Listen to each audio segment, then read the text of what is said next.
আল্লাহর নবী জনাবে মুহাম্মদুর রাসূলুল্লাহ সাল্লাল্লাহু আলাইহি ওয়াসাল্লাম এক জিহাদে সাহাবায়ে কেরামকে পাঠিয়েছিলেন। একজন সাহাবার বন্ধু ও যেন জখম হয়ে জমিনের ভিতরে ঢলে পড়েছেন, জমিনের ভিতরে জখম হয়ে ঢলে পড়েছেন। ওই সাহাবাটা আল্লাহ আল্লাহ আল্লাহ করছে আর ও পানি পানি পানি পানি করতে আরম্ভ করেছে। যুবকের দল নেই, যে ব্যক্তি পানি পান করায় ওকে সাকি বলা হয়। ওই সাকি ব্যক্তি একটা পিয়ালার মধ্যে এক পিয়ালা পানি নেয়া ওই ভাই যে পানি পানি করে চিৎকার করছিল ওই লোকটার কাছে নিয়ে গিয়ে হাজির হলো। যখন পানিটা নিয়ে গিয়ে হাজির হয়েছে ওই মুহূর্তে যে লোকটা পানি পানি করছিল পানিটা মুখে দিয়ে পান করতে যাবে আর পড়োশি তার পাশে আর একজন ভাই পানি পানি করে চিৎকার করতে আরম্ভ করে দিয়েছে। এই ভাইটা মনে ভাবলো আমার কলেজা ফেটে যাইছে যাক না কেন, কিন্তু মনে হয় আমার চাইতে পিপাসা আমার ওই ভাই হয়েছে, আমার চাইতে বেশি তৃষা ওই ভাইটাকে লেগেছে।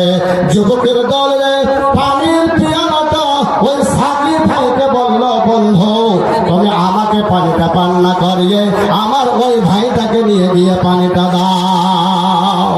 আমার চাইতে মনে হয় ওই ভাই বেশি পিপাসা হয়েছে, ওকে নিয়ে গিয়ে পানিটা পান করাও। সাকি পানির পিয়ালাটা নিয়ে গিয়া ওই দ্বিতীয় ভাইয়ের কাছে পৌঁছে গেছে। যুবক যখন পৌঁছেছে তখন ওই ভাইকে বলছে পানিটা পান করে নাও। এ যুবক পানি পানি করছে, পানি নিয়ে এসেছি। ওই পানিটা পান করতে যাবে দ্বিতীয় আর একজন ভাই আবার পানি পানি পানি করে চিৎকার করছে। যুবকের দলে ওই তৃতীয় ভাইয়ের কাছে সাকি আবার পানিটা নিয়ে যাচ্ছেন। পানিটা নিয়ে যাবার পর যখন পানিটা তার মুখের কাছে নিয়ে গিয়ে হাতের কাছে নিয়ে গিয়ে পানি পান করতে দেবে, হায় হায় হায় হায় আল্লাহর বান্দারে ইতিহাস প্রমাণ করে সামনে গিয়ে দেখছে ওই তৃতীয় ভাই যিনি পানি পানি করে চিৎকার করছিলেন বন্ধু ওই দুনিয়ায় বেঁচে নাই, দুনিয়া থেকে প্রাণ হারিয়ে আল্লাহর একজন মেহমান হয়ে গেছে। আল্লাহর একজন মেহমান হয়ে গেছে, তিনি দুনিয়া থেকে বিদায় হয়ে গেছেন। সাথী ব্যক্তি রে চোখ দিয়ে পানি ছেড়ে দিয়ে বলল, হায় হায় হায় আমি যেই ভাইয়ের জন্য পানি নিয়ে এসে হাজির হলাম দুনিয়া থেকে বিদায় হয়ে গেল। হায় রে বন্ধু, উনি মনে মনে ভাবলেন আমি একে পানি পান করাতে পারলাম না, দ্বিতীয় ভাই তো চিৎকার করছিল তার নিকটে যায়। যখন তার নিকটে গিয়েছে যুবকরে সেও ব্যক্তি দুনিয়াতে আর না, সেও দুনিয়া থেকে বিদায়। প্রথম ব্যক্তি যে পানি পানি করে চিৎকার করছিলেন ওই ভাইয়ের কাছে পানির পেয়ালাটা নিয়ে গিয়ে যখন হাজির হয়েছে, তৃতীয় ব্যক্তি শেষ, দ্বিতীয় ব্যক্তি নাই। প্রথম ব্যক্তির কাছে গেল, প্রথম ব্যক্তিকে আর পাওয়া গেল না, তিনিও দুনিয়া থেকে বিদায় হয়ে গেছে। ভাইরা আমার, বন্ধুরা আমার, তিনজন ব্যক্তি আল্লাহর মেহমান হয়ে গেল। একটা পিয়ালা পানি তাদের আর নসিব হলো না, ওই এক পিয়ালা পানি দুনিয়ায় থেকে গেল। বুঝতে পারা গেল যুবক নিজের প্রাধান্যটা, নিজের দরকার যদিও ছিল, নিজের প্রয়োজন যদিও ছিল, পানি পিয়াসটা যদিও তাদের ছিল, নিজে পানি পান না করে অপরের কাছে পৌঁছে দেওয়ার চেষ্টা করেছে। এ যুবকের দল রে, তাই তো আল্লাহর নবী জনাবে মুহাম্মদুর রাসূলুল্লাহ সাল্লাল্লাহু আলাইহি ওয়াসাল্লাম বলতেন, আমার সাহাবায়ে কেরামরা তোদের পড়োশি যদি থাকে ওই পড়োশিটার জন্য তোমার বাড়িতে যদি কিছু হয় তবে ওই বাড়িটাতে তোমার কিছু সবজি, কিছু সালন, কিছু তরকারি তার বাড়িতে পৌঁছিয়ে দিও। মাংস যদি রান্না হয় তাহলে মাংস রান্না হলে তোমার মাংসটা দিতে না পারলে তুমি মাংসের ঝোলটা পর্যন্ত তার বাড়িতে পৌঁছে দাও। এই যুবক, এ আমার ভাইরা, ওই সব সাহাবায়ে কেরামরা নিজের অধিকারটাকে নিজে প্রাধান্য না দিয়ে তারা অপরকে প্রাধান্য ভাইটাকে নিজের দরকারটাকে অন্যজনের কাছে পৌঁছিয়ে দিয়েছে। তাই আল্লাহ রাব্বুল আলামিন কোরআনের ভিতরে বলছেন ওয়ায়ুসিরুনা আলা আনফুসিহিম ওয়ালাউ কানা বিহিম খাসাসা। তাদের প্রয়োজন ছিল রে যুবক, তাদের দরকার ছিল, দরকার থাকা সত্ত্বেও, প্রয়োজন থাকা সত্ত্বেও তারা নিজের প্রাধান্যটাকে, নিজের অধিকারটাকে নিজে কোনোদিন অধিকার মনে করে নাই। ওরা এটা অধিকার মনে করেছিল আমার ভাইকে যদি অধিকারটা আমার দিই, এটাই হলো সবচাইতে উত্তম। আমরা বললাম তখনকার ওই লোকগুলো তাদের 100টা বছর পর্যন্ত তাদের ঝামেলা মিটছিল না, তাদের লড়াই মিটছিল না। ওই লোকগুলোই যখন ইসলামের পতাকায় এসেছে তখন তারা সামান্য কয়েকটা দিনের ভিতরে অন্তরটা এরকম হয়ে গেল যে পিপোসা থাকলেও তার পিপোসাটাকে পিপোসা না মনে করে অপরের পিপোসাটাকে মনে করেছে, অপরের দৃশ্যকে ওই জরুরত মনে করেছে, দরকার মনে করেছে। বন্ধু, আজ মানুষ এরকম হয়েছে, নিজের দরকারটা তো যা আছে আছে, অপরের দরকারটাকে দরকার হলে এখন নিজে সবাই আমরা কি করতে লেগেছি, আমরা সবাই অন্যজনের হকটাকে মারতে পর্যন্ত আরম্ভ করে দিয়েছি।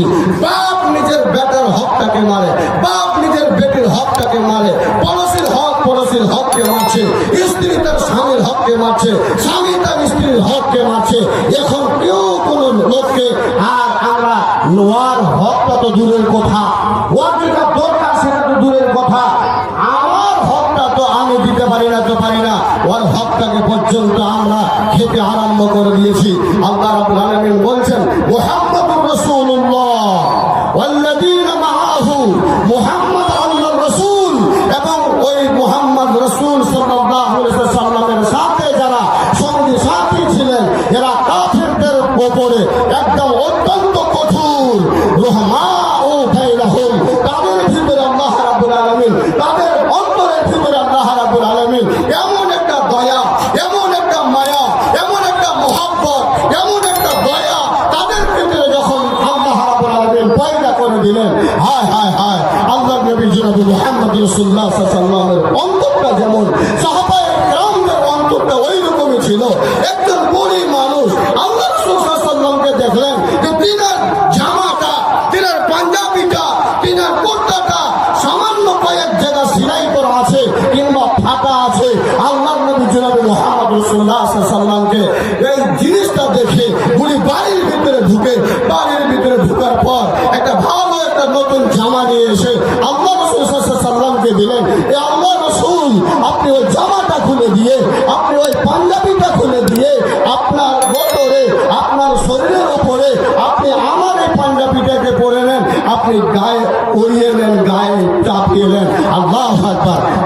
আমার ভাইরা, আল্লাহর নবী জনাব মুহাম্মদ রাসূলুল্লাহ সাল্লাল্লাহু আলাইহি ওয়াসাল্লাম ওই পুরাতন পাঞ্জাবিটাকে খুলে নতুন পাঞ্জাবিটা যখন গায়ে পড়েছেন, একজন সাহাবা তখন বলছেন আল্লাহর নবী, ওগো রাসূল, আল্লাহর নবী গো, আপনার গায়ে যে নতুন পোশাকটা, আপনার গায়ে যে নতুন জামাটা, এটা যদি আমাকে দিয়ে দিতেন তবে অত্যন্ত ভালো হতো।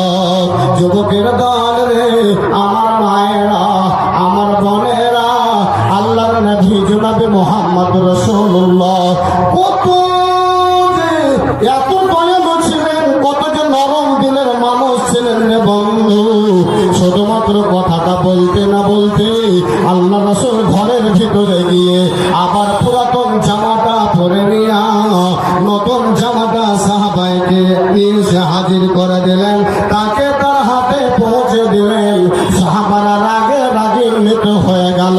আল্লাহ রাসূল ওই সাহাবাটা যে কাপড়টা, যে পাঞ্জাবিটা নিল, এর উপরে রাগান্বিত হয়ে ওকে বলতে আরম্ভ করলো, হায় রে হায়, তুমি এমন একজন সাহাবা, এমন একজন তুমি আমাদের ভাই রে, যে আল্লাহ রাসূলকে একজন মেয়ে মানুষ পাঞ্জাবিটা দিল, আর ওই পাঞ্জাবিটা আবার তুমি চেয়ে নিলে, তোমাকে একটুকু দ্বিধা হলো না। আল্লাহ রাসূল সাল্লাল্লাহু আলাইহি ওয়াসাল্লামের সাহাবা বলছেন, শোনো রে ভাই, আমি যে উদ্দেশ্যে চেয়ে নিয়েছি সেটা আমার দিল বলছে আমি কেন চেয়ে নিয়েছি। আল্লাহু আকবার। গজব